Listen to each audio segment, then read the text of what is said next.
Today we'll talk about ecology and interactions within a community. Ecology is the study of interactions of organisms with the environment. And if we were to continue with our definition, a population are all members of one species within an ecosystem. A community is all the populations within an ecosystem. So you have a whole bunch of different species that forms a community, and an ecosystem just is the populations or the organisms, the living organisms, as well as the non-living components of a particular area.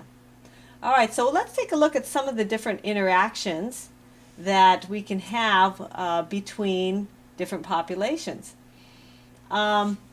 And we're going to use example two different species, species A and species B. In competition, if there is competition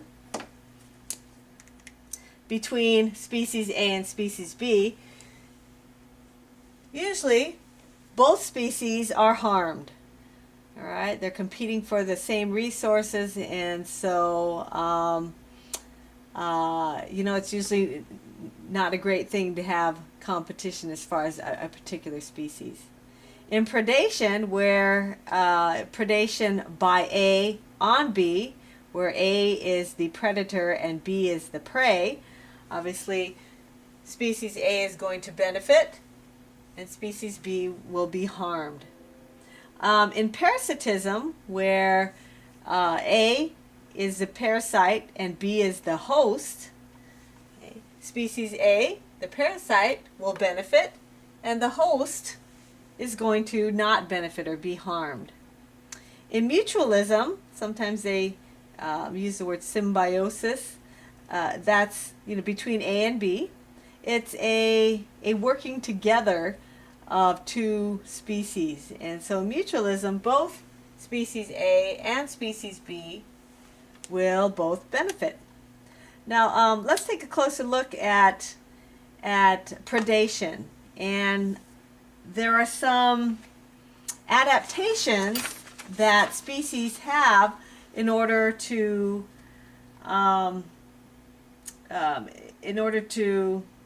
defend themselves. Okay, so what are some of these defenses that organisms use?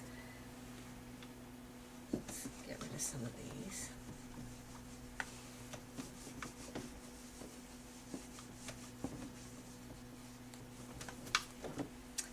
All right. Well, another question I wanted to pose is different species possess or live in particular niches in a community. And a niche, if we were to define a niche, an ecological niche, is just a species kind of role in the environment. What is its role in that particular ecosystem? And the question is, can two different species occupy the same niche? Can they have the same role? And by role, I mean not only the area that it lives in or occupies, but also what is its function in that community.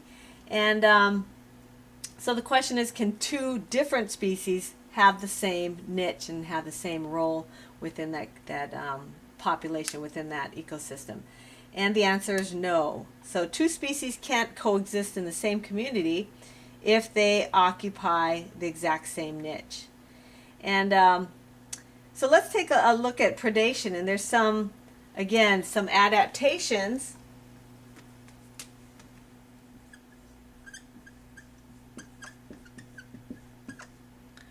that organisms have developed, that evolved to protect themselves, to defend themselves from predation.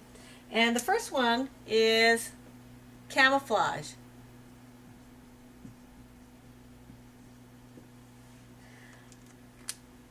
And I think everybody knows what camouflage is. It's blending in. So there's some amazing organisms that have evolved mechanisms to blend in with their background, so to avoid being seen. Another one is chemical defenses.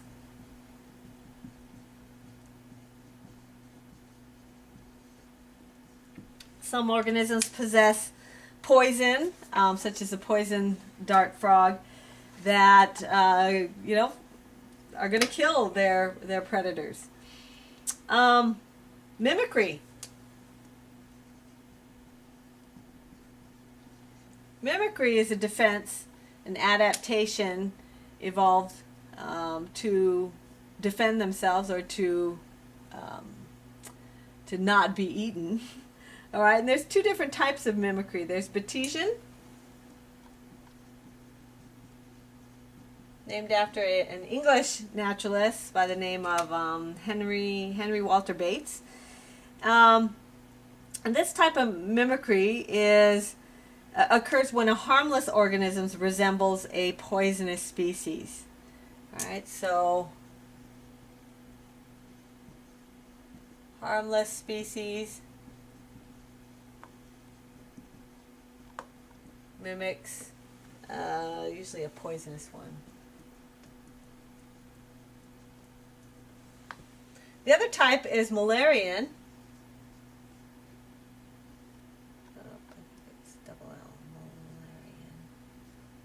Mimicry, named after a German naturalist by the name of Fritz Muller. And this is when two species each are poisonous or distasteful.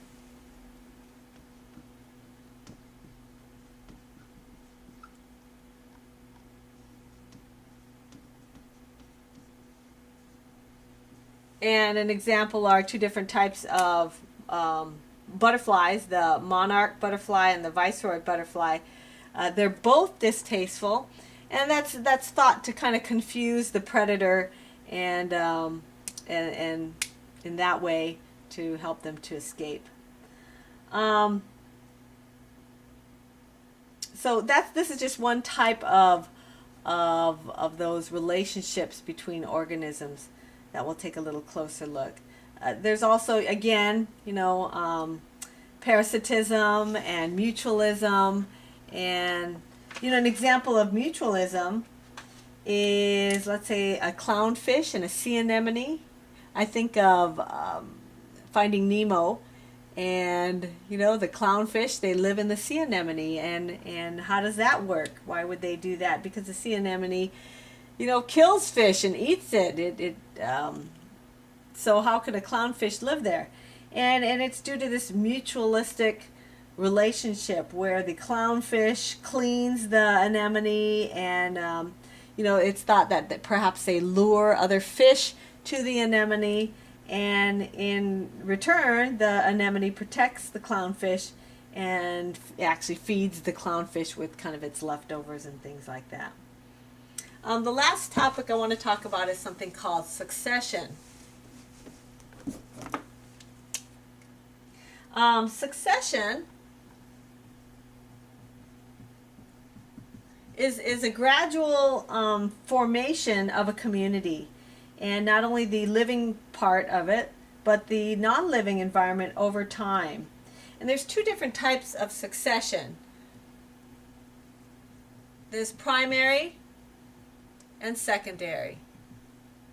Primary succession is forming a community or an ecosystem very slowly. It starts from scratch.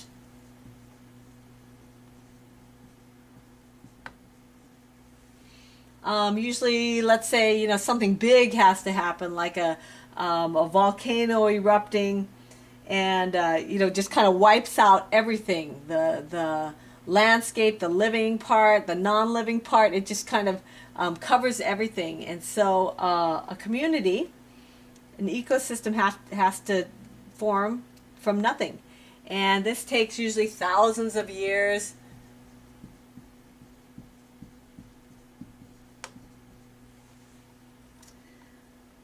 All right, and so, again, from nothing, it will develop into a community or an ecosystem. The second one is secondary.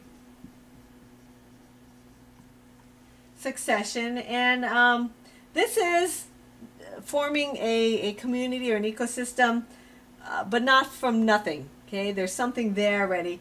There could be a fire or some type of disturbance.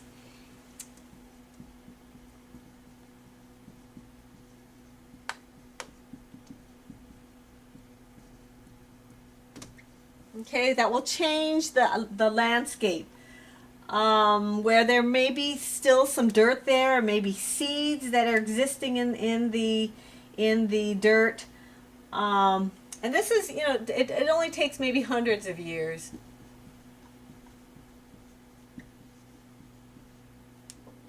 If that. Okay. So again, there's still things there, but